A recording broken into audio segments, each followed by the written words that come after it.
বাংলার কুরুক্ষেত্রে এখন বাজে 2টো, 7 ঘন্টা অতিক্রান্ত। বাংলার কুরুক্ষেত্রে দ্বিতীয় দফা তথা শেষ দফার ভোট। এখনো পর্যন্ত ভোটের হার 61%, 61.11% বাংলার দ্বিতীয় দফায় দুপুর 1টা পর্যন্ত ভোট। প্রথম দফায় কত ছিল? 62.18, অর্থাৎ প্রায় কাছাকাছি আছে ভোটদানের হার প্রথম দফা এবং দ্বিতীয় দফায়। দ্বিতীয় দফায় 61.11% ভোট, 61.11% ভোট। আর প্রথম দফায় ছিল 62.18, অর্থাৎ আজকে অনেক আবহাওয়া খারাপ, বৃষ্টি, তার মধ্যেও মানুষ ঢেলে ভোট দিচ্ছেন। এখন দেখার 4 মে যে কাকে ভোট দিয়েছেন। সরাসরি চলে যাব প্রতিনিধি সোমরাজের কাছে। সোমরাজের কাছ থেকে জানার চেষ্টা করব পরবর্তী সময়ে বাংলার দ্বিতীয় দফায় 61.11% ভোটের হার। এই ভোটের হার 21-এর থেকে কি বেশি না কম, এই বিষয়টাও রয়েছে। তার সঙ্গে সঙ্গে জেলায় জেলায় যে সমস্ত জায়গায় দ্বিতীয় দফায় ভোট হচ্ছে সেই সমস্ত জায়গায় দ্বিতীয় দফায় ভোটের হার কত, এই বিষয়টাও রয়েছে। আমরা বিস্তারিতভাবে আপনাদেরকে বোঝানোর চেষ্টা করব।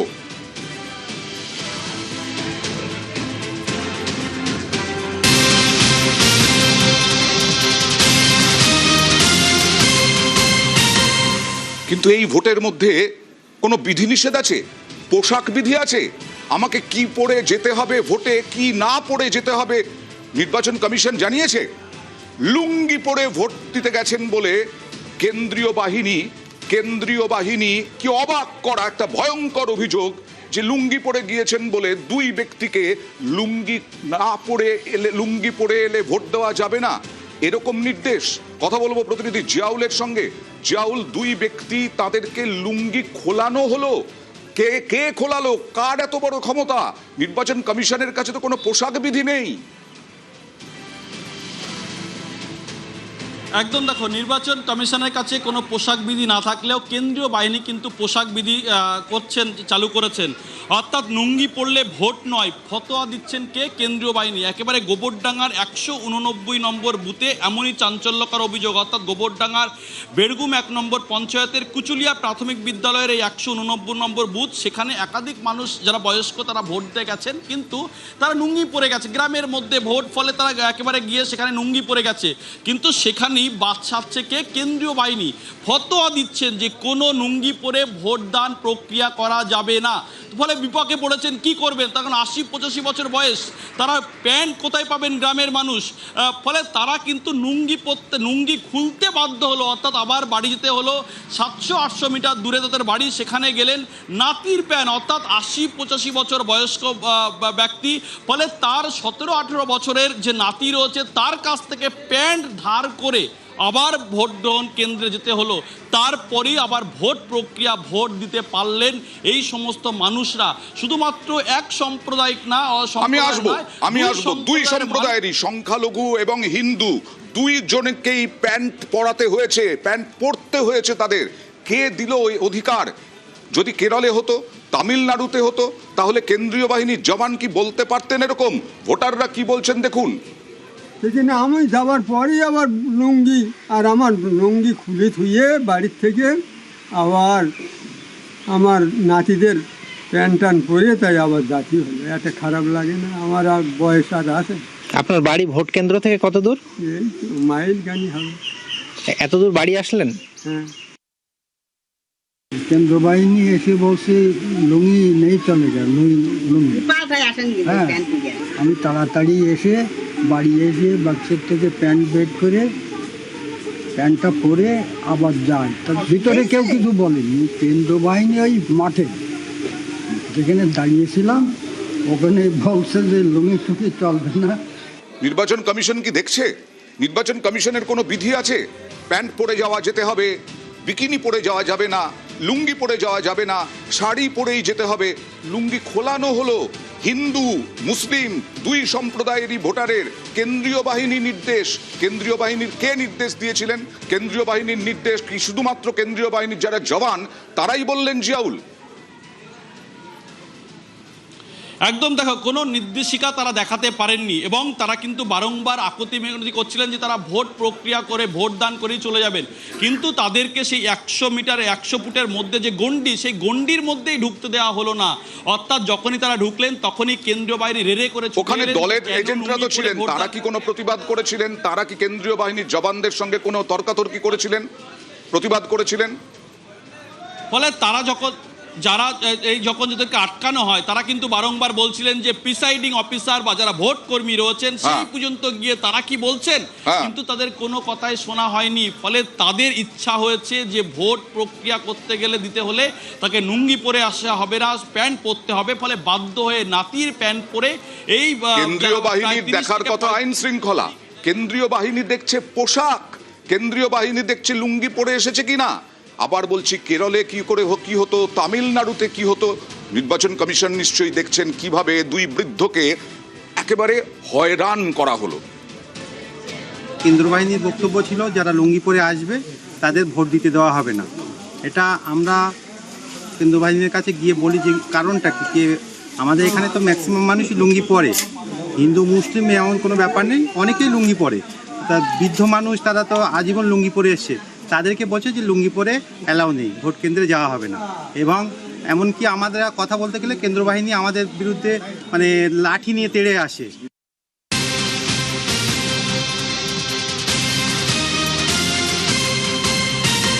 এ তো গেল গোবরডাঙ্গায় পোশাক নিয়ে গন্ডগোল, লুঙ্গি পরে আসলেই ভোট দিতে দেওয়া হবে না। আর বাংলা বলায় লাঠিপেটা, দেখুন কি বলছেন ভোটার, কি বলছেন দেখুন। বাংলা বলায় লাঠিপেটা বালি হাওড়ায়, দেখুন কি বলছেন।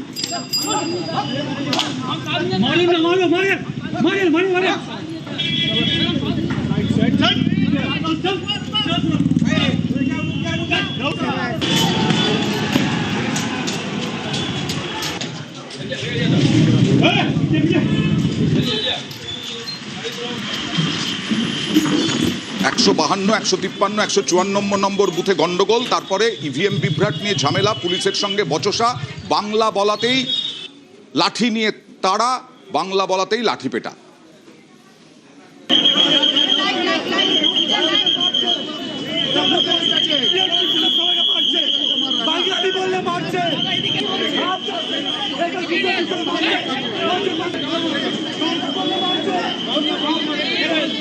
সবাইকে মারছে, টিএমসি বললে মারছে, বাংলা বললে মারছে, এরকমটাই অভিযোগ করলেন। কথা বলবো প্রতিনিধি দেবাশিসের সঙ্গে।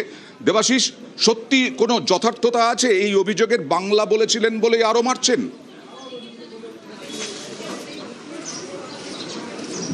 দেখো, অবশ্যই অভিযোগটা কিন্তু একেবারে কোনো রাজনৈতিকভাবে নয়, একজন সাধারণ ভোটার, সেই সাধারণ ভোটার যখন সেখানে দাঁড়িয়েছিলেন দীর্ঘক্ষণ, ইভিএম খারাপ, সেখানে ভোট হচ্ছে না, তা নিয়ে কিন্তু তিনি ক্ষোভ প্রকাশ করেছিলেন। তিনি একা নয়, একাধিক ব্যক্তি সেখানে ক্ষোভ প্রকাশ করেছিলেন এবং সেই ক্ষোভ প্রকাশ কার্যত রাস্তায় এসে যখন বিক্ষোভ দেখায় তখন পুলিশ বারবার করে তাদেরকে শান্ত হতে বলে, কিন্তু তাদের দাবি করেন যে তারা দীর্ঘক্ষণ লাইনে দাঁড়িয়ে রয়েছেন, ঘন্টার পর ঘন্টা অপেক্ষা করছেন, ভোট দিতে পারছেন না, সেই অভিযোগ করে এবং কেন্দ্রীয় বাহিনী তারা সেখানে ঘটনাস্থলে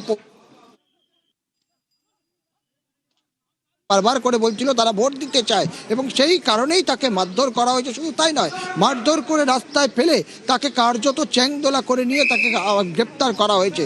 ইতিমধ্যে সেই সোহনলাল স্কুল, সেই সোহনলাল স্কুলে কিন্তু এই অভিযোগ উঠেছে, যেটি বালি বিধানসভা কেন্দ্রের মধ্যে পড়ে এবং এই মুহূর্তেও কিন্তু সেখানে বারবার এই একই রকমভাবে উত্তেজনা ছড়াচ্ছে। কিছুক্ষণ আগে এক ভোটার সেখানেও কিন্তু তাই আবার নতুন করে প্রিসাইডিং অফিসার অসুস্থ হয়ে পড়েছিলেন, সেই কারণে ভোট বন্ধ ছিল, তাই নিয়ে প্রশ্ন তোলাতে কিন্তু তাকেও কার্যত বুথের ভিতরে দরজা বন্ধ করে লাঠিচার্জ করা হয় এবং পরবর্তীকালে তাকে সেখান থেকে সরিয়ে দেওয়া হয়। ইতিমধ্যেও কিন্তু সেই সোহনলাল স্কুল, একজন ভোটার, কোনো পার্টির সদস্য নন, কি বলছেন তিনি দেখুন।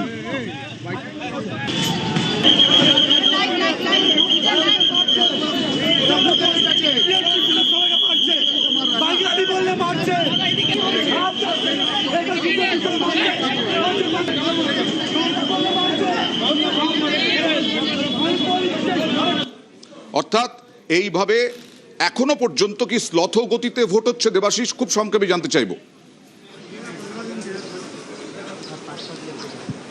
একেবারে দেখো, কারণ এখানে একাধিক বুথ রয়েছে, সেই বুথ থেকে যারা লাইনটা, আমি তোমাকে একবার লাইনটা দেখিয়ে দেবো, যে এখনো পর্যন্ত মানুষ প্রায় কয়েক ঘন্টা ধরে অপেক্ষা করছে, প্রায় 1.5 ঘন্টা 2 ঘন্টা হয়ে গেছে তারা অপেক্ষা করছে, তারা এখনো ভোট দিতে পারেনি। কারণ গরমের মধ্যে এখনো পর্যন্ত ভোট দিতে পারেননি বহু মানুষ। আমি কৃষাণুর কাছে যাব। কৃষাণুর দুটো খবর দেখালাম আমরা। একটা হচ্ছে লুঙ্গি পরে গিয়েছিলেন 2 ভোটার, বয়স্ক, একজন সংখ্যালঘু, একজন হিন্দু। তাদেরকে কেন্দ্রীয় বাহিনী পাঠিয়ে দিল, ভোট দিতে দেওয়া হবে না, প্যান্ট পরানো হলো, এবং তারা ছোটবেলা থেকে ছেড়ে দিয়েছেন প্যান্ট পরা।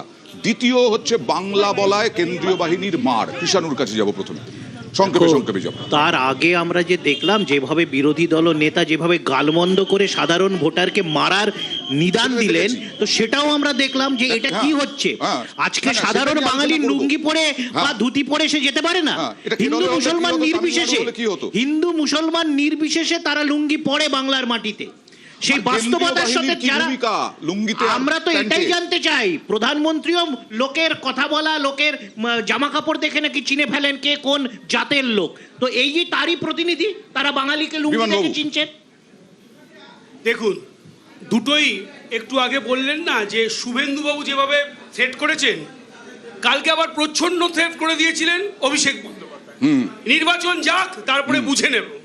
এটা কালচার। এবং এই যে সেন্ট্রাল বাহিনীকে দেখছেন, এই সেন্ট্রাল বাহিনী হচ্ছে আমাদের সংস্কৃতির অঙ্গ হয়ে গেছে সারা ভারতবর্ষ জুড়ে। আচ্ছা, রাজ্য সরকারের যখন পুলিশ আজ অভয়ের কাণ্ড যখন ঘটছিল, আপনি বুঝতে পারছিলেন না কোথায় প্রশাসন গেছে, কিন্তু বাইনারিটা হচ্ছে দুজনের মধ্যে। এই দুজনের বাইনারিতে এই কুরুক্ষেত্র যদি যুদ্ধ ধরেন, কুরুক্ষেত্রের যুদ্ধের সমাপ্তি হয়েছিল কৌরব এবং পাণ্ডবের ধ্বংসের মধ্যে দিয়ে। ভরত কে আসবে জানি না, কিন্তু আমি চাই ব্যক্তিগতভাবে এই যে লড়াই হচ্ছে, অসম লড়াই, এই বাইনারি মানুষের স্বাস্থ্য শিক্ষার যে জায়গা, সেইটা ফুটে একটু আসবো। চৌঠা মে সব দিকে লক্ষ্য রাখা হবে। আপনারা বারবার শুভেন্দু অধিকারীর কথা বলছিলেন, আবার শুভেন্দু অধিকারীর প্রসঙ্গে যাই, কারণ স্লোগান পাল্টা স্লোগান, স্লোগান পাল্টা স্লোগান। ভবানীপুরে যাব, ভবানীপুরে যাব, ভবানীপুরে স্লোগান পাল্টা স্লোগান। একেবারে সেইখান থেকেই সূত্রপাত ভবানীপুরে গন্ডগোলের। একদিকে জয় শ্রীরাম স্লোগান, তারপরে শুরু হলো জয় বাংলা স্লোগান। দেখুন উত্তেজনার পরিস্থিতি।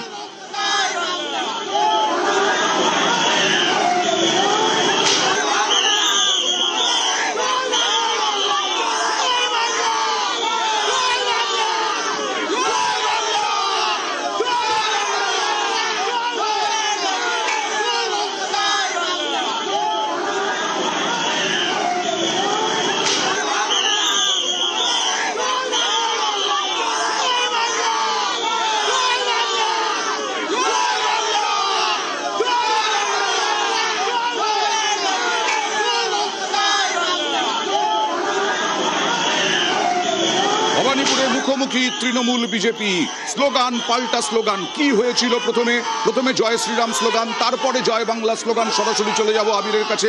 প্রথম সূত্রপাত কোন কি থেকে? অয়নদা, জয় হিন্দের যে বুথ, সেই বুথের মধ্যে বিরোধী দলনেতা নির্বাচন কেমন চলছেন সেই প্রক্রিয়া দেখার জন্য তিনি সেখানে হাজির হন। ভোটার লাইনে দাঁড়িয়ে থাকা অনেকের অভিযোগ, তার সঙ্গে যে সমস্ত ব্যক্তিরা ছিলেন ওই সময় জয় শ্রীরাম স্লোগান দিতে শুরু করেন, এবং ওখানে থাকা যারা ছিলেন তারাও অনেকে পাল্টা জয় বাংলা স্লোগান দেন। ফলে জয় শ্রীরাম বনাম জয় বাংলা স্লোগান কার্যত অনেকক্ষণ সময় ধরে চলতে থাকে, এবং শেষ মুহূর্তে তিনি যখন ভোটগ্রহণ কেন্দ্রের বাইরে থেকে বেরিয়ে আসতে শুরু করেন, তখন এই স্লোগান যুদ্ধ যে পরিস্থিতিতে যায়, তখন উভয় পক্ষের মধ্যে একটা বচসা শুরু হয়ে যায়, এবং সেই বচসার রেশ গিয়ে গড়ায় হচ্ছে বাইরে পর্যন্ত, ভোটগ্রহণ কেন্দ্রের বাইরে এবং বেশ কিছুটা দূর পর্যন্ত। এবং তারপরেই আমরা দেখি উভয় পক্ষকে উদ্দেশ্য করে কার্যত পুষ্টি ছুটছে, তারা একে অপরকে ঘিরে স্লোগান দিচ্ছে, এবং কার্যত যে পরিস্থিতি তৈরি হয় কার্যত কিছুই না। কিন্তু এটা ছিল স্লোগান পাল্টা স্লোগান, স্লোগান পাল্টা স্লোগান। এটা যে কোনো সময় ভোটের সময় হচ্ছেই আমরা দেখছি। কিন্তু শুভেন্দু অধিকারীকে আমরা দেখলাম ফোন করে বাহিনী পাঠাতে বলছেন। দেখুন কি বলছেন।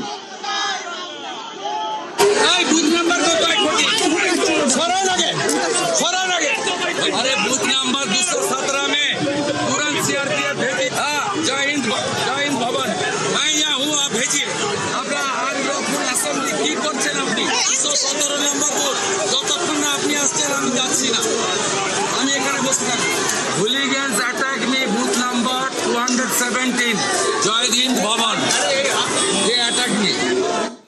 আমরা তো এখনো পর্যন্ত কোনো হামলা হতে দেখিনি, স্লোগান পাল্টা স্লোগান। সেই স্লোগান পাল্টা স্লোগানে সিআরপিএফ ডাকতে হলো কেন? কি বললেন শুভেন্দু অধিকারী? আবির, আমরা দেখতে পেলাম যে তিনি ফোনে কাউকে তিনি বলছেন ওখানকার পরিস্থিতির কথা, এবং বাহিনী এবং পিটাও এই শব্দটা শুনতে পাওয়া যায়, যে অ্যাম্বিয়েন্স যেটা পাওয়া যাচ্ছে। এবং তারপরেই ওখানে দেখতে পাওয়া যায় যে কেন্দ্রীয় বাহিনীর একের পর এক গাড়ি সেখানে আসতে শুরু করে, পুলিশের গাড়ি সেখানে গিয়ে পৌঁছতে শুরু করে, এবং তারপরেই আমরা দেখি যে ওখানে ধুন্ধুমার পরিস্থিতি তৈরি হয়ে যায়, লাঠিচার্জ শুরু হয়, এবং ওখানে যারা ভোটের লাইনে ছিলেন, ভোট গ্রহণ কেন্দ্রের বাইরে অ্যাকশন শুরু করে বাহিনী, অ্যাকশন শুরু করে। আমরা দেখাচ্ছি সেই ছবি। হ্যাঁ আবির, যেটা বলছিলে। তারপরে চারিদিকে দৌড় শুরু হয়ে যায়, একে অপরকে ধাক্কা দিতে থাকেন, ধস্তাধস্তি শুরু হয়, স্লোগান চলতে থাকে, এবং কেন্দ্রীয় বাহিনীর তরফ থেকে, পুলিশের তরফ থেকে তাড়া করা হয়। দেওয়ার পরে এই পরিস্থিতি হয়, মারতে বলেন, মারার নির্দেশ দেন শুভেন্দু অধিকারী, তারপরে এইরকম পরিস্থিতি হয়। দেখুন শুভেন্দু অধিকারী কি নির্দেশ দিয়েছেন, আর তারপরে পরিস্থিতি কি হলো দেখুন।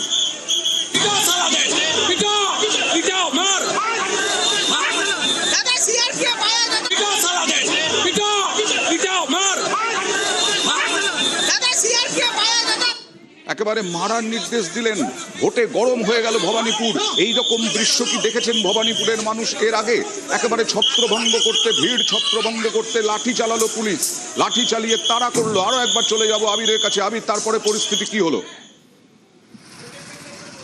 তারপরে তুমি দেখলে যে ভোটের লাইন থেকে অনেকে ছত্রভঙ্গ হয়ে যান, তারা পাল্টা বিক্ষোভ দেখাতে শুরু করেন। আমরা দেখি ভোট গ্রহণ কেন্দ্রের বাঁদিকের রাস্তাতে পুনরায় তৃণমূল কংগ্রেসের কর্মী সমর্থকরা তারা জমায়েত হতে শুরু করেন, এবং বাইরে আমরা দেখি যে শুভেন্দু অধিকারী তিনি বেরিয়ে যান, তিনি কার্যত দৌড়ে যেতে শুরু করেন, গিয়ে তিনি তার গাড়িতে উঠে পড়েন, এবং তারপর বাহিনী এসে পৌঁছয়। আমরা দেখি যে ডিপি সিং তিনি বাহিনী নিয়ে তিনি সেখানে প্রবেশ করেন, অবজারভার সেখানে চলে আসেন, কেন্দ্রীয় বাহিনীর আরও আধিকারিকরা তারা সেখানে চলে আসেন, তারা ভোটারদের আশ্বস্ত করার চেষ্টা করেন, যদিও ভোটারদের তরফ থেকে তাদেরকেও বলা হয় যে এখানে তো এই ধরনের কোনো পরিস্থিতি তো কখনো তৈরি হয়নি। তাহলে আবির